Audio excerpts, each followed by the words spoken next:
ဟန်နီရုပ်တဲ့နိုးလာတော့ဟိုတယ်တစ်ခုထဲရောက်နေဘေးနောက်မှာလေ Redmi Note 15 Pro လေးရောက်နေဟန်နီစမ်းကြည့်ခြင်းနေရတဲ့အတော်ပဲဒီဖုန်းလေးကအန်နီဝတ်ထားတဲ့ outfit နဲ့လည်းလုံးဝကွက်တီပဲဆိုတော့ performance တွေ camera တွေစမ်းကြည့်ရမယ်လိုက်ကြည့်အောင်နော်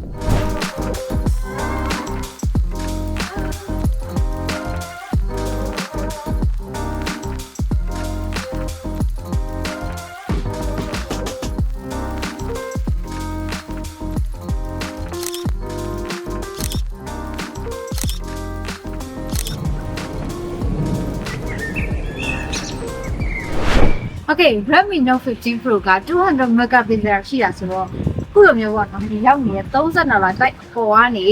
စိုက်ရိုက်ကြည့်အခါမှာတကယ်မိုက်လားမိုက်လားဆိုတော့ကြည့်ရမှာဖြစ်ပါတယ်သူရဲ့8 megapixel wide camera lens နဲ့လည်းဒီစိုက်ရိုက်ကြည့်တော့အဲ့ဒါလည်းဒီလိုကြည့်လိုက်ရသူရဲ့ selfie camera က32 megapixel wide camera မို့အခုလိုခရီးသွားရတဲ့ရှုခင်းလှလှလေးတွေကိုနဲ့တွဲရိုက်ချင်တာမျိုးဆိုလို့ရှိရင် resolution ကောင်းတယ်ခက်မမိုက် selfie လေးတွေရတယ်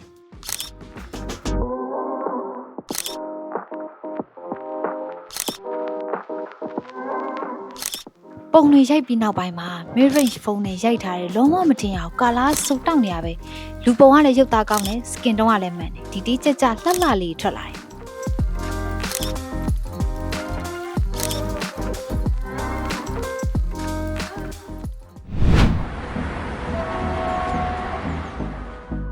ကဲဟနီကီကနေပြန်လာပြီဆိုတော့ဘန်ကောက်မှာကျမ်းမာရေးပုံကူး site ဖြစ်လို့ဂျင်နဲ့ယောဂလေးပုံမှန်စောဖြစ်တယ်Till I get up, time is barely on our side. I don't wanna waste what's left. The storms we chase are leading us, and love is all we'll ever trust. Yeah, no, I don't wanna waste what's left. And on we'll go through the wastelands, through the highways, till my shadow turns to sun rays. ကဲအနည်းရဲ့ဒီနေ့ဂျင်းထိန်တာကတော့ Redmi Note 15 Pro ဖြစ်ပါတယ်။ဘာလို့လဲဆိုတော့သူကအရင်ထပ်ဖြစ်တယ်လေ။ဟန်ဒီခုသုံးနေတဲ့ Redmi Note 15 Pro လေးက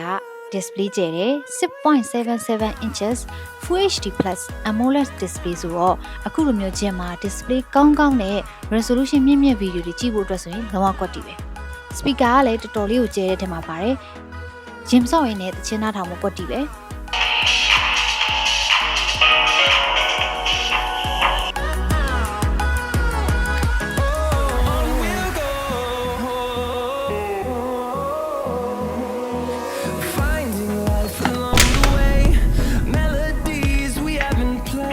ဘာမှမဖြစ်ဘူး Redmi Note 15 Pro က Titan လိုမျိုးအကြမ်းခံတယ် Handy Chin Trainer ကတော့တော်တော်လေးမိုက်တယ်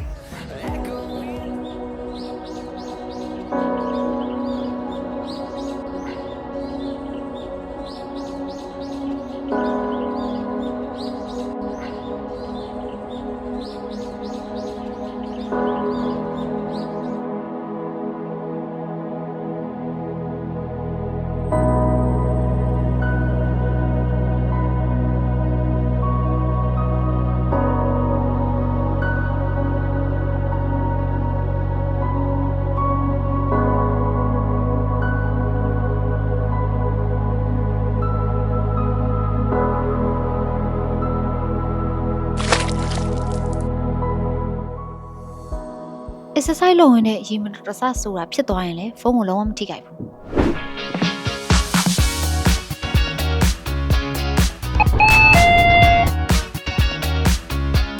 workout လုပ်ပြီးတော့ muscle တက်ဖို့နဲ့ recovery ဖြစ်ဖို့ဆိုလို့ရှိရင်အာဟာရပြည့်ပြည့်ဝစားဖို့အရင်အရေးကြီးတယ်လေ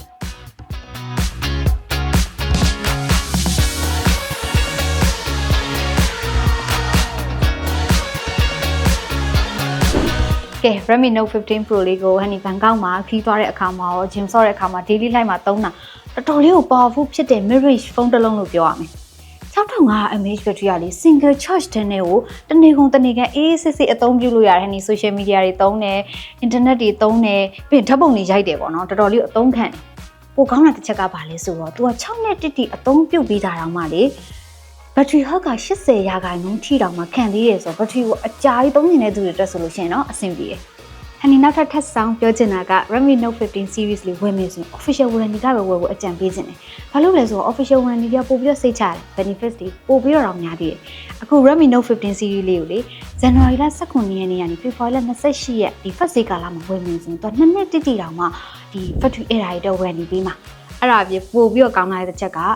အရှိမှန်မဲ့ကွယ်အနောက်မှန်မဲ့ကွယ်သူကတွေ2နှစ်အတွင်းမှာ free လဲပေးမှာနော်။အဲ့ဒါတအားကိုကောင်းတယ်ကိုစိတ်တိုင်းကြကြမ်းကြမ်းတန်သုံးလို့ရတယ်ပေါ့နော်ပြီးတော့နောက်တစ်ခါနှစ်ခုလုံးကအရှိမအောင်အနောက်ပါနှစ်ခုလုံးကွဲသွားတယ်ဆိုတော့တစ်ချိန် free လဲပေးဦးမှာကဲ Redmi Note 15 Pro လေးပတ်သက်ပြီးတော့အသေးစိတ်ကိုဟန်ဒီ comment အောက်မှာထပ်ပြီးတော့ရေးပေးထားပါမယ်။အနည်းရဲ့ဟန်ဒီရဲ့ background lifestyle video လေးကိုလည်းဆက်ပြီးတော့အားပေးကြပါအောင်လို့ပြောချင်ပါတယ်။စနေဆုံးကြည့်ပြရတဲ့ကျေးဇူးတင်ပါတယ်။အားလုံးပဲတတား